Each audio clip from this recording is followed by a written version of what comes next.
What's happening, good people? Welcome to the Wealth 100 Show. I'm your host, George Gilmore, and it's go time. Listen, guys, each week we bring on six-figure professionals and entrepreneurs who are winning in life and business. If you're ready to take your life to the next level, you found the right place. I need you to get into the room right now, guys. I'm putting you in the room with winners that will help push you towards your dreams. Finally, if you want to grow your business, grow your network, and live your dreams to the fullest, I encourage you to apply to the Wealth 100 Mastermind at thewealth100.com, where lives are being transformed through self-development and access to wealth-building opportunities. Welcome to the Wealth 100 Show. Let's go.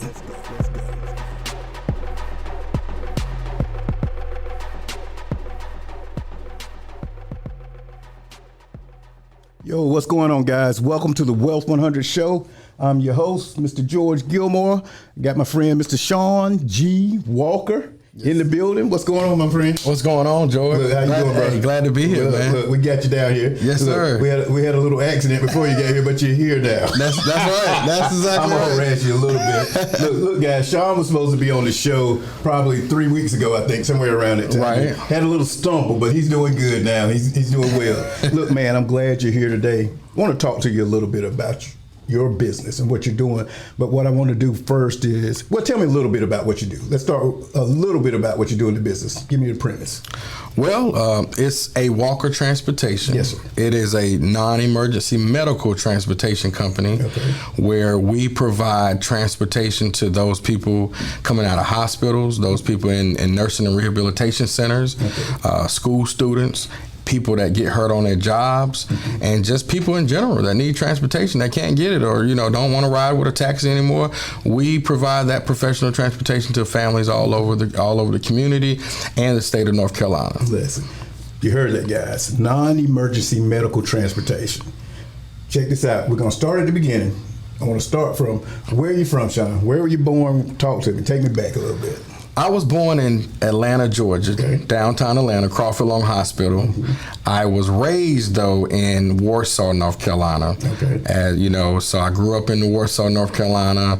I was back and forth from Warsaw to Georgia growing up and still spend time in Georgia to this day. Did you have family in North Carolina? Absolutely. That's how you got up here? Yeah, grandparents raised me in North Carolina. But my mom and dad and all of them, they still live in Georgia to this day. Yeah. Okay. So you raised cousins, everybody. So you were in Atlanta until when? How old were you when you moved up this way? I was 2.5 months old as a baby coming to North Carolina, but I was always transitioning back and forth. So I went back and forth every summer. Okay, I got you. Yeah, I still go to this day.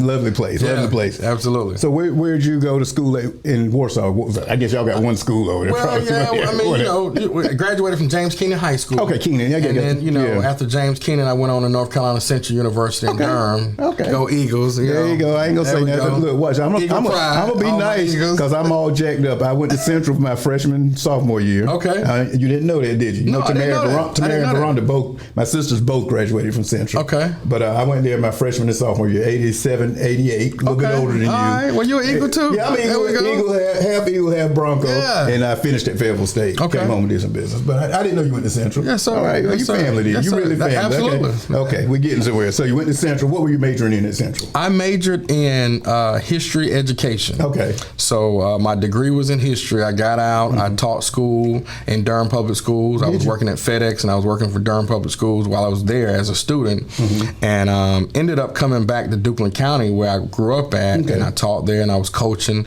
as well. And then I came to Fayetteville where I met my wife at Hope Mills, where I met Bianca at. How did y'all meet? Look, I ain't even supposed to be there. She had a Christian Gale at her house, man, and they invited old country boy down to Hope Mills. She had like Hope Mills with the city, because I was from Warsaw, so she had like Hope Mills with the city, right?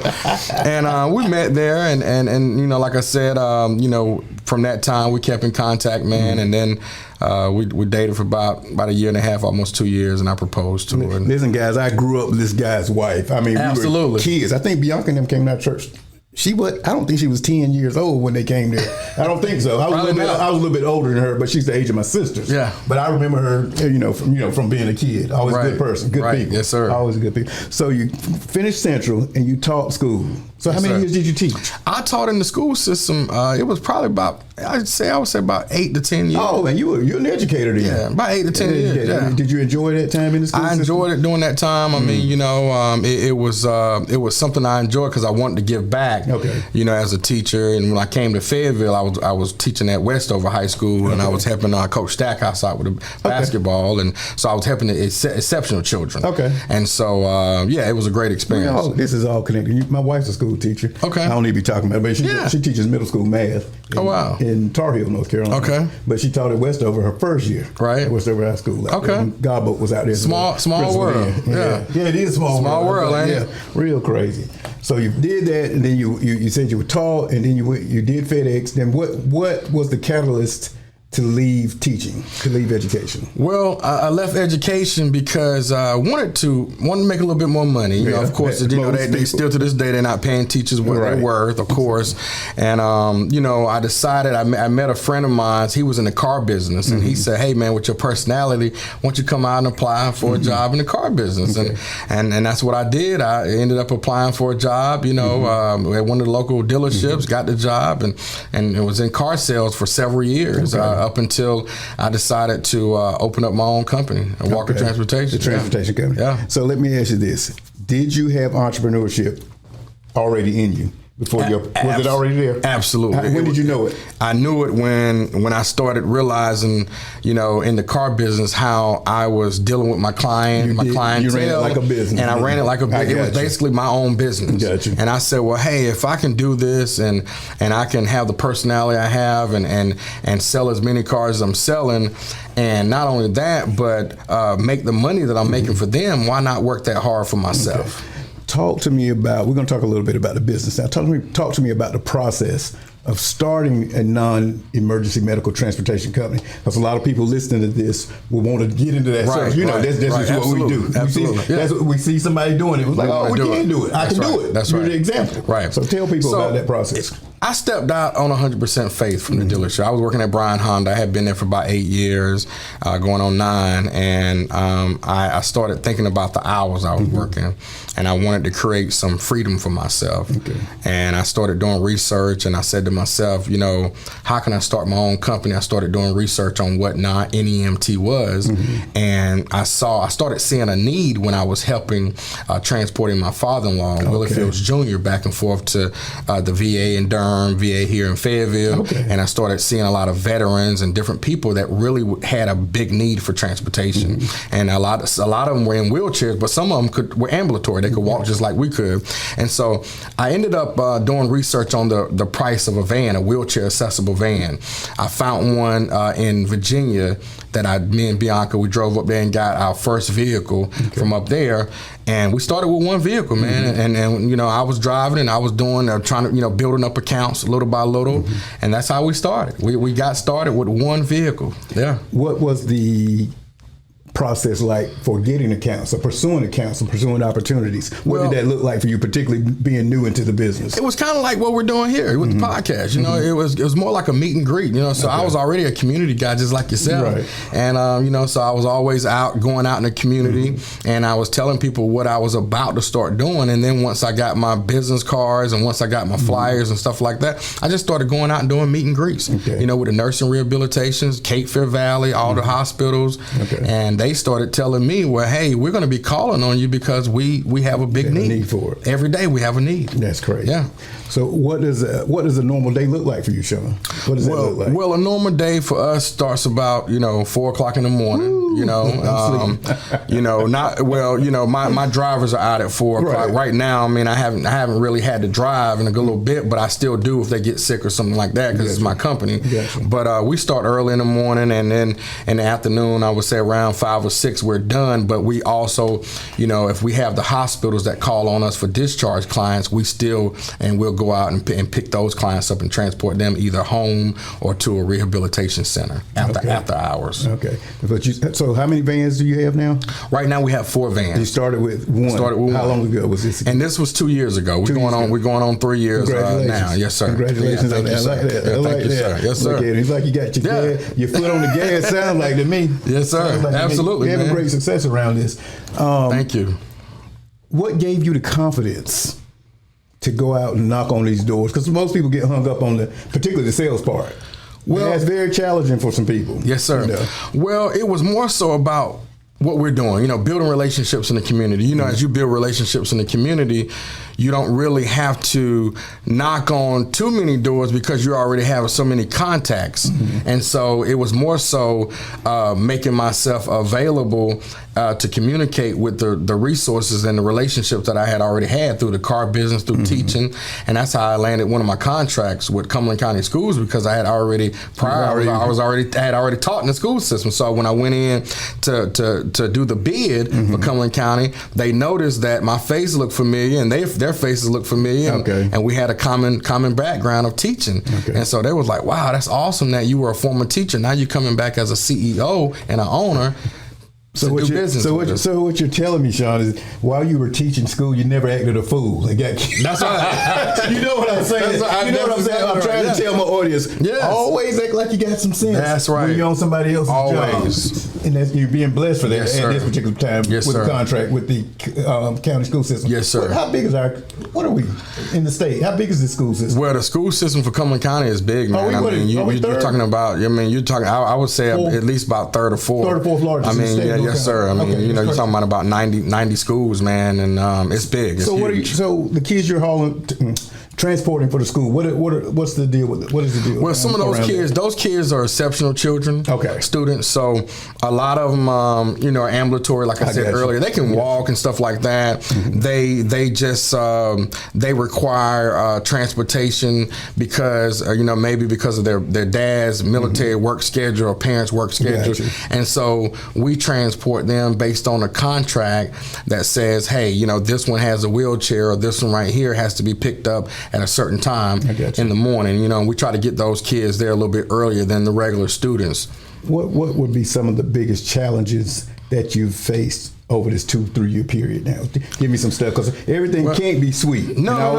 If you ever talk to somebody and everything was sweet, you got a problem. You be like, you better watch it. So there's many challenges. There's day-to-day challenges. Because you got to think about it. You have vans that you have to maintain. You have to maintain the gas when gas prices go up. You got to maintain that as well. You also got to maintain dependable employees. Reliable employees and professional, and those employees that can pass background checks and drug tests and all that, because nowadays a lot of young people, I'm having a hard time hiring the younger crew. Most of my drivers are older people in their 50s, 60s, and 70s, because the younger ones come in, man, and they'll tell you straight to your face, look in your eyes, I can pass a drug test, get a drug test back, they can't pass it. And so that's one of the biggest challenges, and it's kind of hurtful because you do want to offer younger people opportunities, but sad to say, you can't offer them opportunities when they can't pass the appropriate tests, background checks and drug tests to do what they do. So are you, as the CEO, do you have other staff around you at this time beyond the drivers? I do. So my wife, she is the CFO. Bianca, she's a chief financial officer. So she helps out with the invoices and stuff like that. And she kind of works with me one-on-one with a lot of that stuff with the finances. What does the market that you're in, how far out do you go from home base here? Well, home base is Hope Mills, North Carolina, but we travel to Moore County, Wake County, Raleigh, Durham County. We go up to Chapel Hill, which is down in that area, Chatham, Orange County. So you're usually right at 100 miles out. Yes, sir. So we go out 100 miles, no problem. Do you go east of here? Do you have any east services? We do go east as well, and we pretty much go where the contract takes us. I got you. So some contracts will take you, up by Charlotte, Winston-Salem area. So if the contract takes you out there, of course, we try to make sure we... What are those contracts? I understand the school system contract. Give me an example of another type of contract that you would have. So another type of contract I would have would be like with a third-party company like HomeLink or somebody like that. Care Car.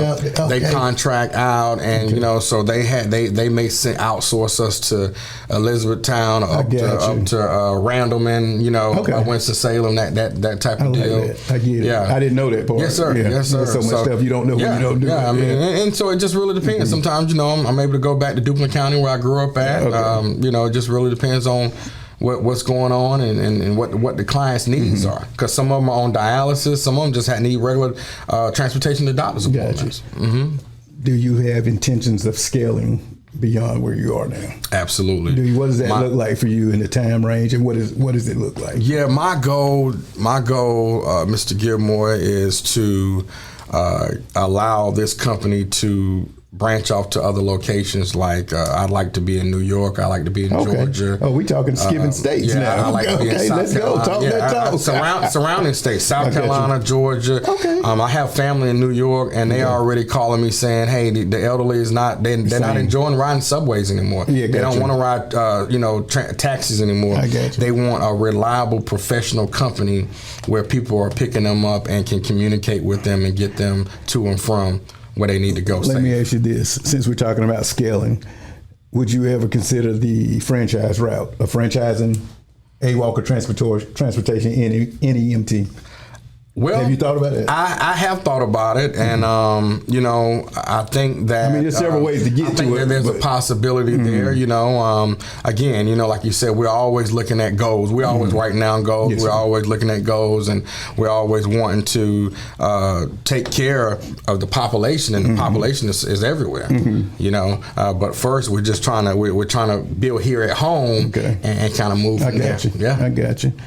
Any advice that you might have for new entrepreneurs? Because we always talk to our new entrepreneurs, because not everybody, but a lot of people are wanting to do something different. They know I always say people have these gifts inside of them. They know there's more to do that they can do. What inspiration or information would you give to somebody that wants to start, not necessarily your business, but a business? Right. Well, first thing I would say, you really have to, as a man of God, I trust God with all my heart. I do what Proverbs 3:5 say. I really believe that if you prioritize your life and you make sure God is the forefront of it, and then you walk by faith, I would tell them, you walk by faith, you're 100% faith, and that's what we did.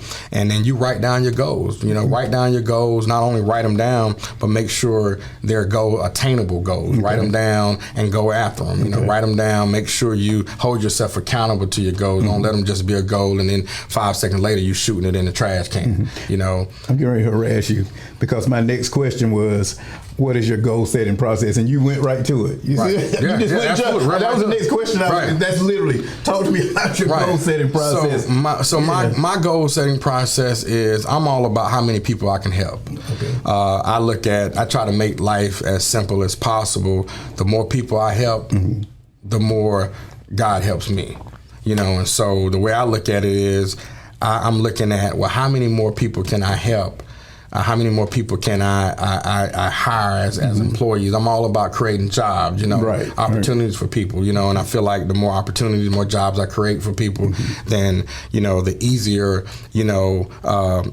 it becomes in terms of my goals. So when I'm writing down my goals, I'm looking at, okay, how do I get to this particular goal if I write it down? Who do I need in place? Who do I need to hire? How many more people, how many more vans I need to get? You guys here, he's giving you the steps. Yeah, how many more vans you need to get? But I tell people, you don't never want to try to put yourself in a situation, because one of my biggest situations for me was, I wrote down I didn't want any debt. I wanted to pay stuff off so I can be able to pay my employees every week, And so in order for me not to have debt, as I bought the one vehicle, we paid it off. We went to the next vehicle, paid it off. Went to the next vehicle, paid it off. I know a lot of people in this industry, they get loans for $700,000, $400,000 or whatever, and then they can't pay their employees or whatnot, because guess what? Not only they're paying the loan, they don't have the contracts to pay them. So if you look at the math, if the money's not coming in and you're owing people, how you gonna take care of your employees? Because you're growing smart. Yes, I like sir. that. I yes, like sir. that. I like wisdom. That. Yes, wisdom. Sir. I like that. Talk to me about, is there anything that scares you since you've been on this journey, or while you're in this journey? Is there anything that scares you? I wouldn't say anything that scares me, but I wouldn't say there's anything that really scared me, because God hasn't given us the spirit of fear, but love, power, and a sound mind. So ain't no need of being scared about anything. But there's always concern there. There's always concern. Gas prices is always changing. Gas prices has an effect on businesses a lot. There's always a concern there for how long a contract lasts. Are you going to be able to renew that? Are you going to be able to renew that next, for that next year? All those things. got you. So I'm all about using wisdom and kind of, using common sense, and trying to make sure that, what we do makes sense. Got you. Talk to me. I want you to talk to me a little bit about mentorship, because I'm a big believer in mentorship. I believe if you're doing any business or anything, the best way to get it done is to get a mentor in that particular field. I don't know if you got a mentor in your particular space or not, but talk to me about some of the mentorship that you've had along your journey. Well, I have an uncle out of Warsaw, Mitch Miller. He had he started his own transportation company some years ago, and he did 18-wheeler trucks. Okay. And he put one on the road, and he did the same thing. He had the concept of paying it off. Okay, he paid that one off. He got another one. He ended up, long story short, having 10 vehicles on the road. Got you. And he built it out of a company that he was formerly working for because they had a need there. Got you. And then he was able to not only be debt free, but he was able to again, take care of his employees, and then he was also able to start flipping houses as well. So it led to other businesses. Other streams of income, and so he was a mentor. He's always been a mentor to me because I've always had access to him. Gotcha. And so I used to always ask him questions, and he said, "Well, hey man, if you ever decide to start your own company one day, transportation would be a good area to look into." I got you. He never said NEMT. Yeah, he didn't tell you which he just said transportation. He said people gonna always need some form of transportation. But the NEMT part, we were dealing with our own family again. My father-in-law, he needed like it was set up. Yes, sir. He needed transportation, and then, like I said, we started seeing the need in the community. You go out here, and some people don't even want to go to the hospitals and pick their own mother or father up, right? Which is sad, But you have tons of people sitting out there in wheelchairs, man, 100 degrees, waiting on rides, waiting on a ride. They done been in the hospital 2-3 weeks. Yeah, that's tough. So they ready to go home. They want to be at home just like everybody else do. Talk to me a little bit about what Shawn's superpower is. What is it? What is your genius?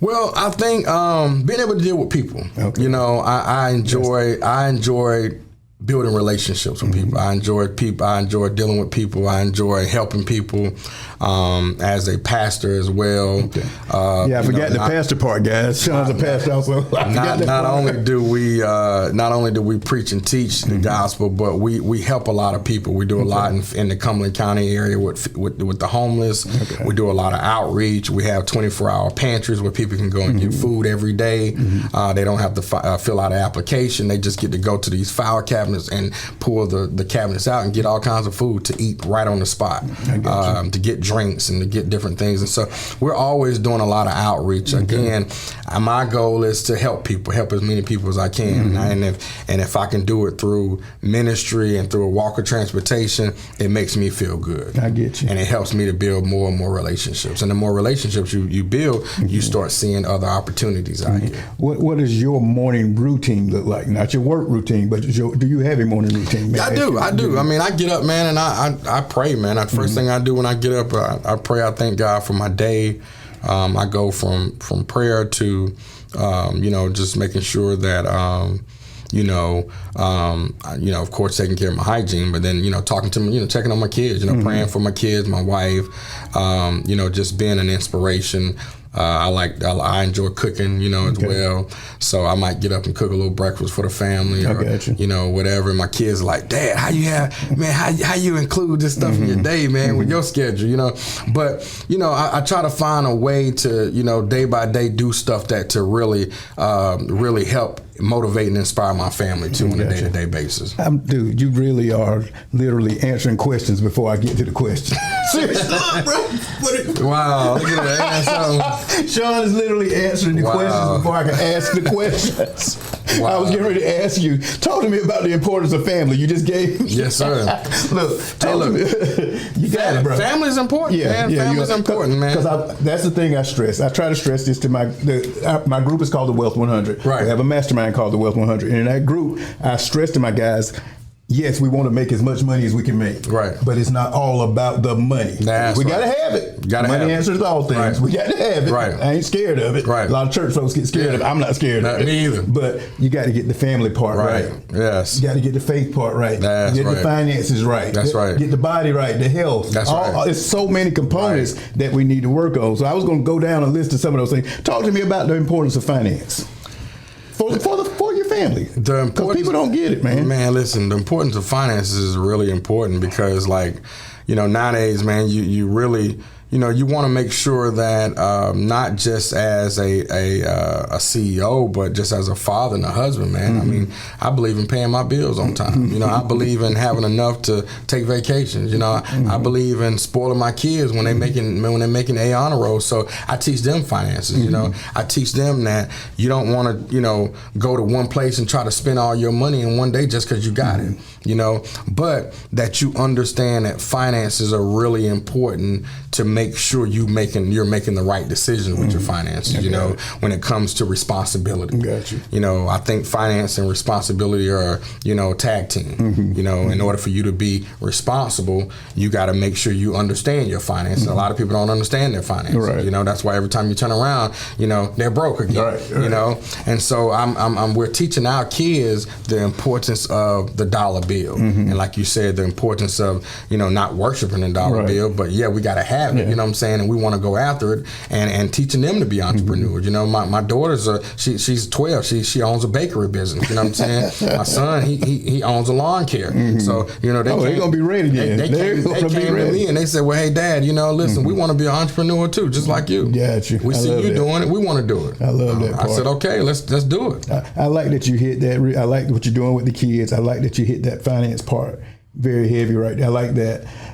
Particularly coming from where we come from, because we're both born and raised, grew up in church. Right. And a lot of times our community doesn't want to talk about finance. Right. They don't want to talk about it. That's something. If all you can do is for you and your house, that's good. You're supposed to do for you and your house. That's right. That's right. What I mean? Yeah, that's true. But you got to be able to help some other people around you. Let me ask you this bizarre question. I ain't going to say bizarre. If you were to win $20 million tomorrow, or were blessed with $20 million tomorrow, what would you do, Shawn? I would definitely, pay. I would definitely, give God His portion, of course, because I know it came from Him. But on the other side, I would do a lot to again help the community. I would do a lot to help the community. I would pay debt off. If there's and help some other people. Help some other people that are in situations pay their debt off. Like you said, you can't help somebody else if you can't help yourself. But if that kind of money appeared on the scene, you want to invest it as well. I would invest it back into investment groups. I would invest it where the money is always making money. And that's what I would do with it. Let me ask you this: would you still be in business? Would I still be in business? Absolutely. I love to ask people that. Because some people like, bro, I'm out of here. Yeah. I'm not doing anything. Absolutely. I'll be in business. Matter of fact, we that location in New York will be we're getting ready to pop Carolina now. and Georgia will be going. Yes, sir. Shawn said, I'm getting ready to pop them off now. That's right. I love it, man. Listen, that's right. We get ready to come to a conclusion. I'm not going to hold you up. Yeah. I thank you for your time today. I thank you. Oh, man, listen. I thank you for talking to my audience, giving them a little information around the medical transportation space, the non-emergency medical transportation space, because I think it's a great opportunity, and I know it's me coming from the medical field. I know it's only going to get larger. Yes, sir. And I know it's crazy out there. It is. Yeah, I can believe it. I can believe it. You're going to have me getting a van somewhere. What George are you driving? You got a van now. But I want to thank you again, man, for coming through and talking to the people. Thank you. Look, tell the people, where can they find you on social media in case somebody, because what's going to happen, it always does, somebody says, I want to know a little bit more about that business. Right. You might end up in a new business. Training people on how to start. I'm telling you. I'm just telling you. So where can people find you at, man? They can find us on Facebook. We're on Facebook at Walker Transportation, NEMT, LLC. They can find us. We have our own website, awalkertransportation.com. We also, Vow Church is on Facebook as well. Okay. And that Vow stands for Victory Outreach Word Ministries. Okay. And so we're located in Hope Mills. We're located right there in Hope Mills off 301. 4814 U.S. Highway 301 South, Unit 112, Hope Mills, North Carolina 28348. So, yes, sir. Thank you again for that. Also, before we go, I want to invite you to one of our mastermind events. Okay. You need to come. Okay. I'm just telling you. The next one is in Charlotte, weekend of September 22nd, 23rd, somewhere around there. I'll get you the dates if you're available. Okay. I would like for you to come. Yeah, make sure you send those to me. The opportunity to come in and see what we're doing with the Wealth 100 Mastermind. Also, for you guys out there, if you're looking for a mastermind to help you with your business, with your personal development, your self-development, we stress self-development and business opportunities in all of our organizational meetings. Okay. We meet every quarter somewhere in the country. Any of you guys interested in joining our mastermind group, go to thewealth100.com, thewealth100.com. Also, go to YouTube, subscribe and like, and all other podcast platforms to subscribe and like. I can't talk today. And subscribe and like. I thank you guys so much for tuning in to the Wealth 100. Mr. Walker, we out of here. Thank you. Sir, we out. Peace. God bless you. Thank you, sir. Thank you. Thank you for tuning in to the Wealth 100 Show. Today's show has been sponsored by the Wealth 100 Mastermind. If you're ready to join a tribe of winners, if you want to be a part of the best mastermind on the planet, go to thewealth100.com right now and apply. I need you to get into the room right now, guys. Let's go. Thewealth100.com.